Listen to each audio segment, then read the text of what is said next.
really happy to see you here. So we're here for the March C++ meetup, and yeah, we're trying to do again meetups every month. So I'm actually looking for more speakers and for possible venues for next talks. So if anyone has any ideas, please let me know. And besides this, I am still doing the sign-up procedure on meetup.com for what topics would be interesting for people.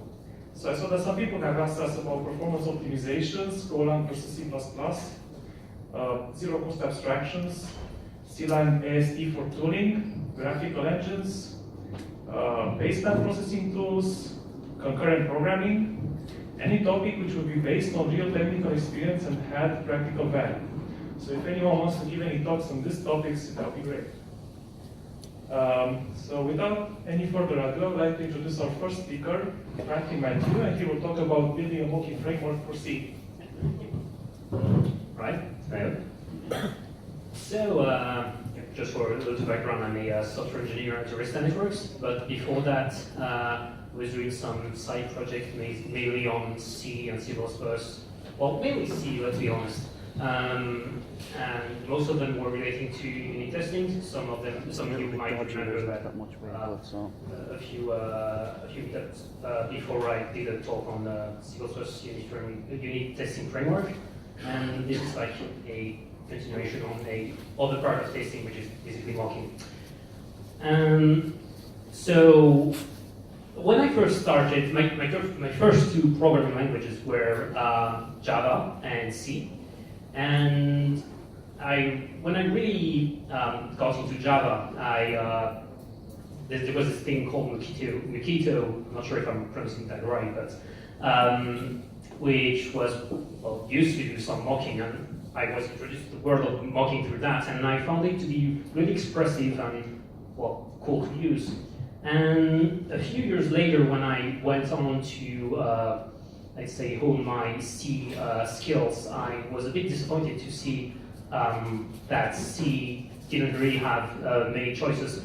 The main thing that was here were code generators. So let's say they would generate stubs, and you'd have to essentially call the stubs manually, which was pretty verbose and still needed some kind of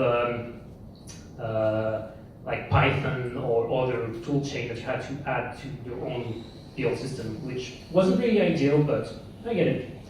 There were also function patchers, which essentially look for the address of the function in memory and just patch the beginning to reroute the function to some kind of stub, which I didn't find quite elegant and had some issues with it. Like pretty much all the functions were rerouted, so you had to special case between modules. And the last thing that we were introduced at my school were basically dynamic linkers, because when we first did some C in my school, one of the tasks that we had was to re-implement malloc, and re-implementing malloc entailed to test on real systems. So you had to basically define a wrapper function that you would then compile into a shared library that you would then preload, and ld.iso would then take over and just do the rest for you, which was great. But it's still a two-step compilation process. You have to preload the library, and yeah, it's not really ideal, but there's still the groundwork for what we want to achieve there, because let's face it, just mocking is testing iterations through the injection of something else in place of the real objects or function. So let's say you have this just simple hello world that you compile. What happens when putS is called is a little bit delicate on a ELF-based system with Linux. For those who are familiar, it might seem trivial, but just going to indulge that. So this essentially disassembles to that, which you might just see there's it's pretty simple. There's some fluff plus a call to our function that's not really our function, it's our function at PLT. And PLT is it's like this kind of table, which contains some trampolines to our real function. And if we look at, if we annotate that piece of code, then you'd see that the first thing we do when we get into the PLT is that we actually jump to an offset, to an address inside a huge table that we call the GOT, which is the global offset table. So this initially contains the address for the next instruction, which is our push queue. This, in turn, pushes the slot to resolve for a dynamic linker. And then when we get into the resolution routine, we go through the actual resolution by jumping to the resolution routine. So when we get to this point, you have this idea that, well, pretty much every program here that uses dynamic linking has ways to inject whatever you want inside your running executable. So yeah, this pretty much means that we can inject whatever we want by replacing the address of the function inside the global offset table. And this technique is, well, it's called, by the way, GOT poisoning, as the stuff section said. And it turns out that this is also present in other formats. Like there's a GOT on Mac for macOS, and there's this thing called import descriptors on Windows PE, which is essentially the same thing, but just structured differently. So since it's like over 99% of what we want to target, we can pretty much make that cross-platform, which is what I wanted to do first. So at this point, we know that we have to replace the address, but we don't have anything to replace it with. So I'm going to address how we're going to create our stubs. And for that, we need an API. So simple stuff, we're going to make some types and a way to create and to destroy our stubs. The stub create function will take a symbol name and a function to replace the symbol with, and to destroy will simply take the stub. So for instance, conceptually, we would like something like this. You define a function that, just as before, sets errno to NOMEM and returns null to test the interactions with malloc. You create this stub, and then call any function that uses malloc and see what happens. So stub create for this to work needs to actually explore every single loading module, which is done by something called rdebug, if I remember correctly. And pretty much for each loaded module, you get the address of the symbol in the GOT by looking at the relocation information. So when you get that, and by doing that also for macOS and Windows, you get a way to get all of the addresses, all of the offsets in the global offset tables for each loaded module for that specific symbol. We also need to make sure that when doing so, we're not actually screwing ourselves over, because if you replace malloc, but then you use malloc inside the replacement routing for malloc, things aren't going to get well.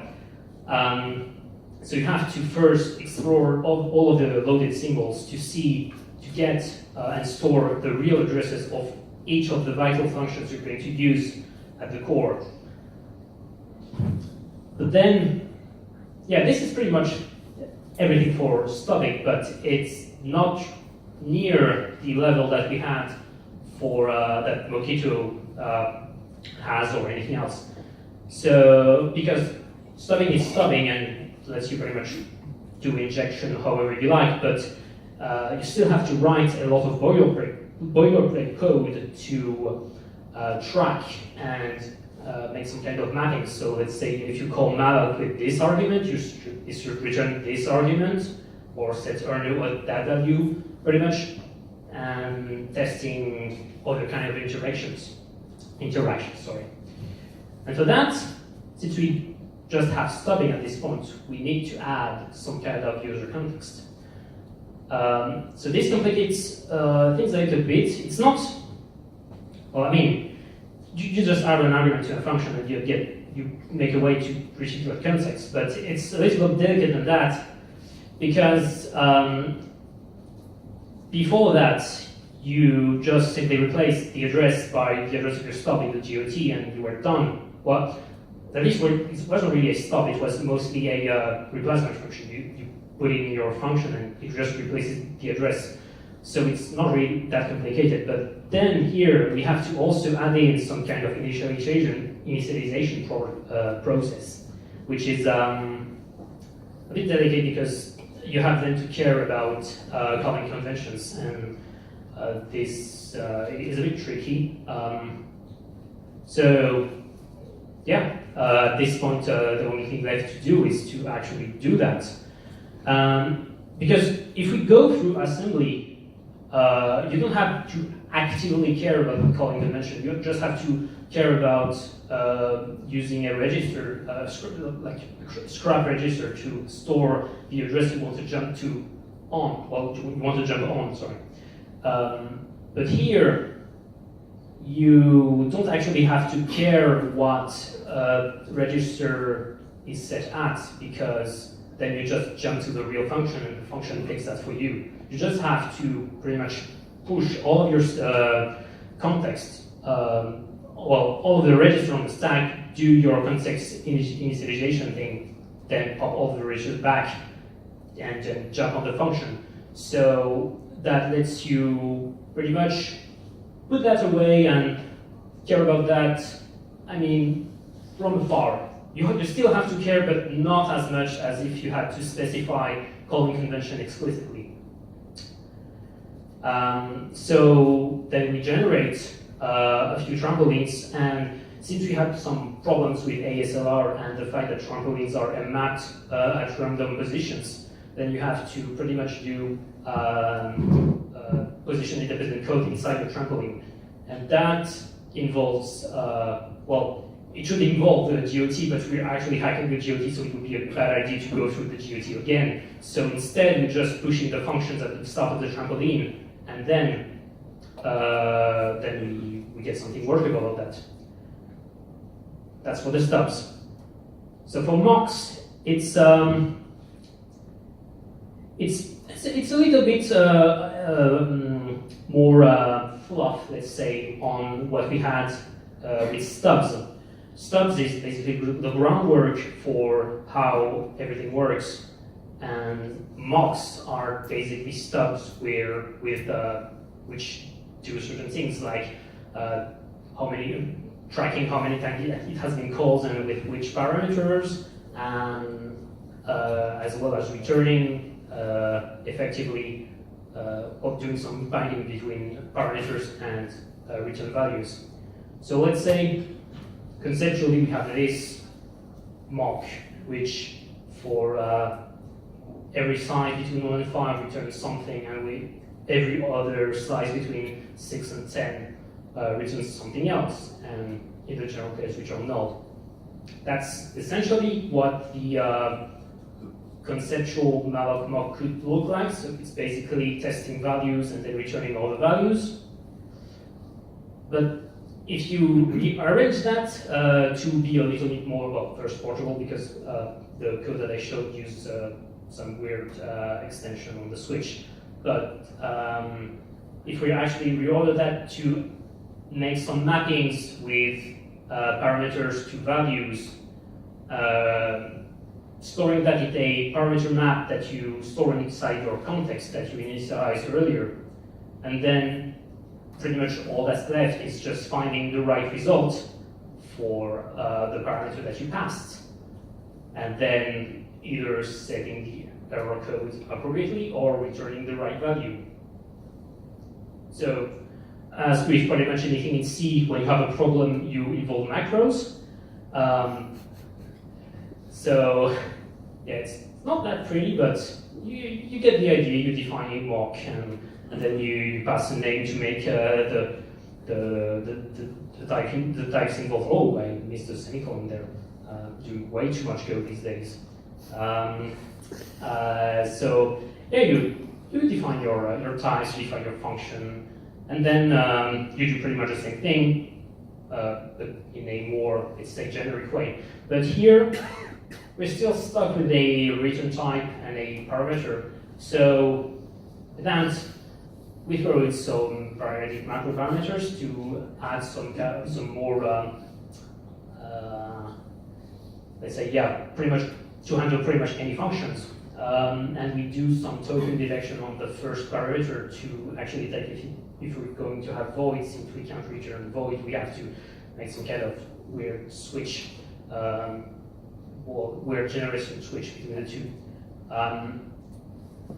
And the second thing that Mockito was doing is that in the function when that we had, that I showed first, if you called a function inside that context, it would actually define a binding for that function.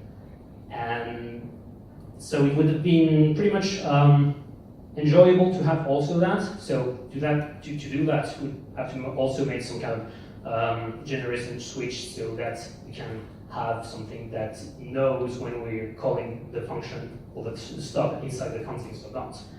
And to also add to that, we throw in some complex matches, so we can, let's say, if you have malloc, you can bind any kind of size greater than 13, for example, and do that instead of specifying every value greater than 13, which would be suicide on 64-bit. So, oh, yeah, that doesn't look really good. Oh yeah, yeah, that's macros for you. But the good thing with that is that you can then have things that are pretty nice for a result. So with something like this, you define a mock that will then define your function for you. You can then bind the mock to malloc and say, okay, use this blueprint that I created above. And then you can specify some interactions. So you say, hey, remember this malloc when you call that with any kind of size t, then let's say you'll return null, and let's say you'll set NOM, which is pretty clean, I guess. And then you can pretty much test that, and you get the right result, everything as expected. And then you can just reset the malloc thing just to be safe, because if you return, then like libc might also call malloc for some reason, and well, we're inside undefined behavior there, so we just don't want to be there. Another example would be, for example, to test str top, which also involves malloc. So the way you would test that would be to, let's say, return a static buffer for every size less than the size of the buffer.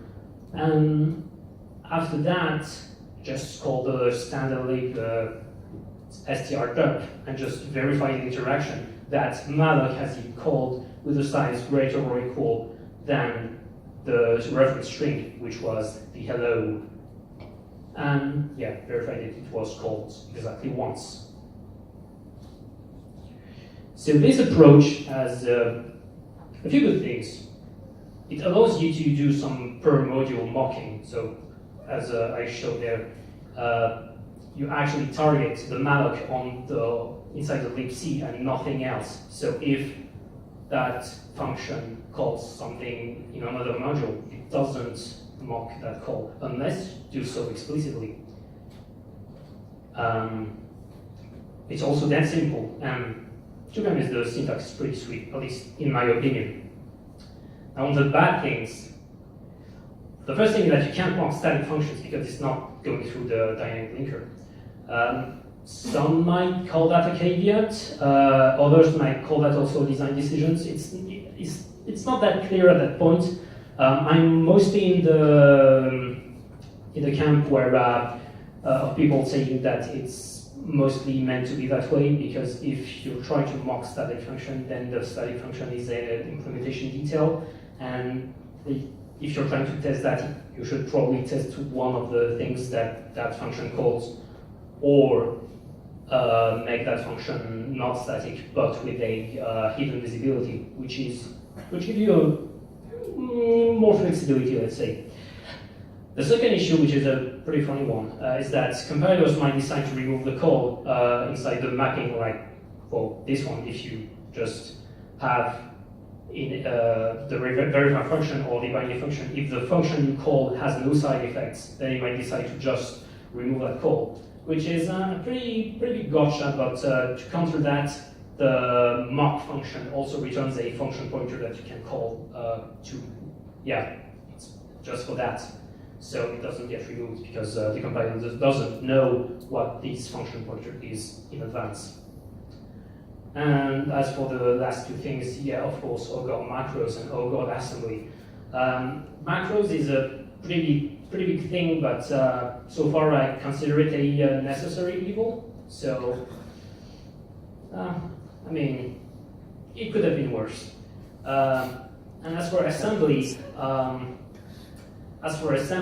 I guess it's not that bad because the trampoline code is actually really pretty simple. You don't actually do anything complex, and it's just pushing some registers, calling a function, and then popping all of those registers, and then jumping, which doesn't get really much more complex than that. The only problem is that this pretty much restricts you at a set of at the set of platforms that you implemented the trampoline with. But it's trivial to port, so I guess it's not that much of a problem. So yeah, that's pretty much it. You can find the code at this GitHub repository, or reaching by email and or IRC if anyone wants to have a talk on that. Any questions? Yeah. What platforms have you implemented the assembly for? So so far there's x86. So yeah, mostly i386 and x86-64. Sorry. There's also ARM, both 32 and 64 bits, and there's a I think there's no, I don't remember. I think there's a branch with PowerPC on it, but I didn't get any hardware to test it on, so I dropped it. So yeah, pretty much all those 4 platforms work. Other questions? How popular is it? Like, would there be any competitor that is? I'm aware there's a few companies, but I haven't done my homework before the talk, to be completely honest. But I know there's a few companies that use that. It's also pretty similar to I think it's a side project extension done by some guy on Google on Gmok. Yeah, what's Gmok? Where they also use a similar technique, but only did that for Linux, which yeah is a shame. Any other questions? Did you develop this yourself? Yeah. Wow. Yeah, I was pretty bored a few years back. Also, it's fun. Does this work with member functions or C++ classes? Only if they're not virtual. Repeat the question, please. Oh, yeah, sorry. So the question was if it would have worked with member functions of C++ classes. The answer is maybe. It works if it's not virtual. Because all non-virtual functions go through the GOT instead. I could add something to also patch the vtable of any given object, but I haven't found the time nor the documentation on that, so it's pretty much I'm pretty much leaving that for eventual, let's say, improvements if I get the time. Other questions? Yep. Right. Thank you.